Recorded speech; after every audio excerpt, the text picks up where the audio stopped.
Hi hello welcome back to our YouTube channel.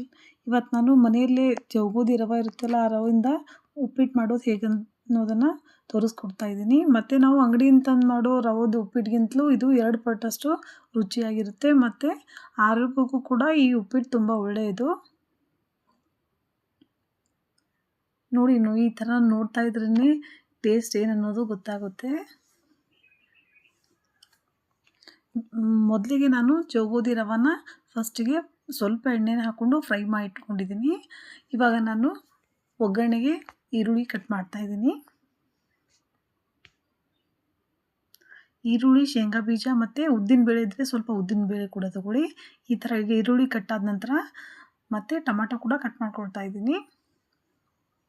ಮತ್ತು ಹಸಿಮೆಣಸಿನ್ಕಾಯಿನೇ use ಮಾಡಿ. ಹಸಿಮೆಣಸಿನ್ಕಾಯಿ ಹಾಕಿದರೆ ಉಪ್ಪಿಟ್ಟು ರುಚಿ ತುಂಬ ಟೇಸ್ಟಿಯಾಗಿ ಬರುತ್ತೆ. ನೋಡಿ, ಇವಾಗ ಮೆಣಸಿನ್ಕಾಯಿ, ಈರುಳ್ಳಿ, ಟೊಮಾಟೊ ಕಟ್ ಮಾಡ್ಕೊಂಡಿಟ್ಟಿದ್ದೀನಿ. ಮತ್ತು ಶೇಂಗಾ ಬೀಜ, ಉದ್ದಿನಬೇಳೆನ ಹಾಕ್ತಾಯಿದ್ದೀನಿ.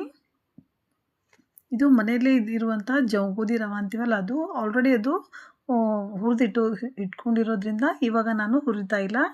1-2 ಸ್ಪೂನ್ ಎಣ್ಣೆನ ಹಾಕಿ ಸ್ವಲ್ಪ ಕಲರ್ ಚೇಂಜ್ ಆಗೋವರೆಗೂ ಇದನ್ನು ಫ್ರೈ ಮಾಡ್ಕೋತೀವಿ. ಇದು ಫ್ರೈ ಮಾಡಿ ಇಟ್ಕೊಂಡಿರೋದ್ರಿಂದ ನಾನು ಇವಾಗ ಫ್ರೈ ಮಾಡ್ತಾ ಇಲ್ಲ.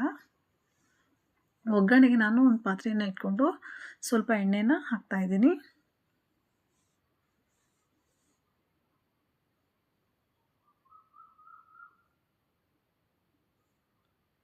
ಕಾದಿರೋ ಎಣ್ಣೆಯಲ್ಲಿ ಸಾಸಿವೆ ಜೀರಿಗೆ ಹಾಕ್ತಾಯಿದ್ದೀನಿ.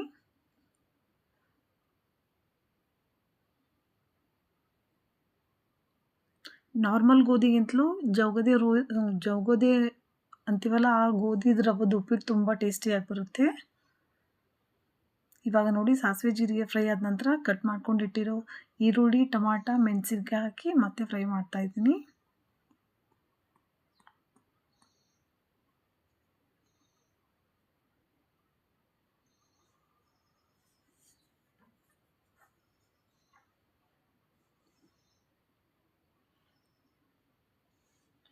ಹಸಿ ಸ್ಮೆಲ್ ಹೋಗೋವರೆಗೂ ಲೋ ಫ್ಲೇಮಲ್ಲಿಟ್ಟು ಇದನ್ನು ನೀಟಾಗಿ ಫ್ರೈ ಮಾಡಬೇಕು. ಮತ್ತು ಸ್ವಲ್ಪ ಕೊತ್ತಂಬರಿ ಕೂಡ ಹಾಕ್ಕೊಂಡಿದ್ದೀನಿ.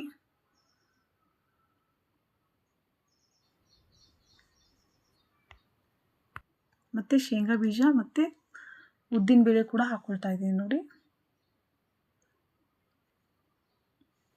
ಉದ್ದಿನಬೇಳೆ ಕಂಪ್ಲೀಟಾಗಿ ಆಪ್ಷನ್ಸ್, ಬೇಕಾದರೆ ಹಾಕ್ಕೊಳ್ಳಿ, ಇಲ್ಲಾಂದರೆ ಇಲ್ಲ. ಹೀಗೆ ನೀಟಾಗಿ ಫ್ರೈ ಮಾಡಬೇಕು.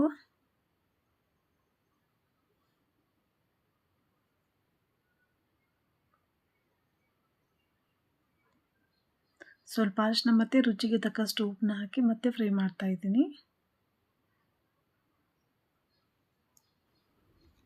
ಯಾರೆಲ್ಲ ಸಬ್ಸ್ಕ್ರೈಬ್ ಮಾಡಿಲ್ಲ ಪ್ಲೀಸ್ ಚಾನಲ್ ಸಬ್ಸ್ಕ್ರೈಬ್ ಮಾಡ್ಕೊಂಡು ಮಾಡಿ ನೋಡಿ.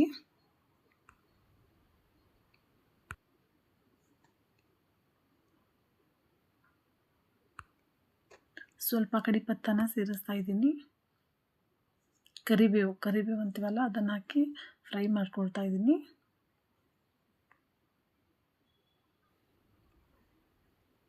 ಈ ರವೆ ಉಪ್ಪಿಟ್ಟು ಯಾರಿಗೆಲ್ಲ ಇಷ್ಟನೋ ಕಮೆಂಟ್ ಮೂಲಕ ತಿಳಿಸಿ. ಎಣ್ಣೆಯಲ್ಲಿ ಅರಿಶಿನ ಹಾಕೋದ್ರಿಂದ ಕಲರ್ ಚೆನ್ನಾಗಿ ಬರುತ್ತೆ, ಹಾಗಾಗಿ ಎಣ್ಣೆಯಲ್ಲೇ ಹಾಕ್ಕೊಳ್ತಾ ಇದ್ದೀನಿ.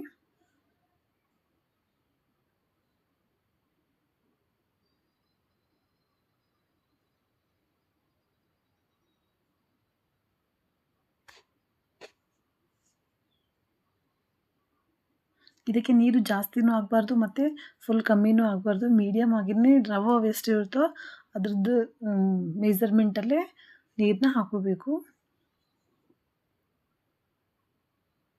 ರವೆ 1 ಬಟ್ಲಿತ್ತಂದರೆ ನೀರು 2 ಬಟ್ಲಷ್ಟು ನೀರನ್ನ ಹಾಕೋಬೇಕು.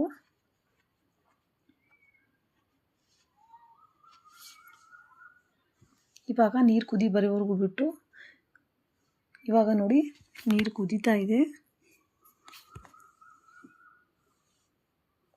ಲಾಸ್ಟ್ ಲಿಂಬೆಹಣ್ಣಿನ ರಸನ ನಾನು ಹಾಕ್ತಾಯಿದ್ದೀನಿ. ಲಿಂಬೆಹಣ್ಣಿನ ರಸ ಇಷ್ಟ ಇದ್ದರೆ ಹಾಕ್ಕೊಳ್ಳಿ, ಇಲ್ಲಾಂದರೆ ಸ್ಕಿಪ್ ಕೂಡ ಮಾಡ್ಬೋದು.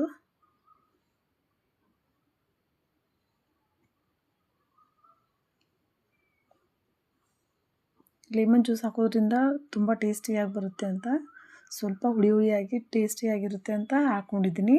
ಕಂಪ್ಲೀಟಾಗಿ ಅದು ಆಪ್ಷನ್ಸ್ ಆಗಿರುತ್ತೆ.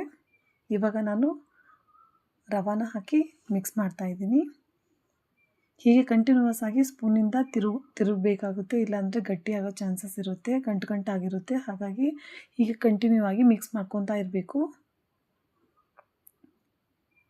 ನಾನು ಯಾವುದೇ ಮೆಜರ್ಮೆಂಟ್ ತೊಗೊಂಡಿಲ್ಲ, ಸುಮ್ಮನೆ ನನಗೆ ಗೊತ್ತಿರೋ ಅಂದಾಜಿನಲ್ಲಿ ನಾನು ಮಾಡ್ತಾ ಇರೋದು.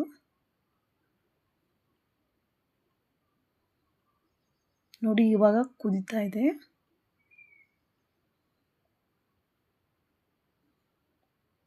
ಕಂಪ್ಲೀಟಾಗಿ ಕುದಿದೆ ನೋಡಿ. Thank you for the watching. Bye.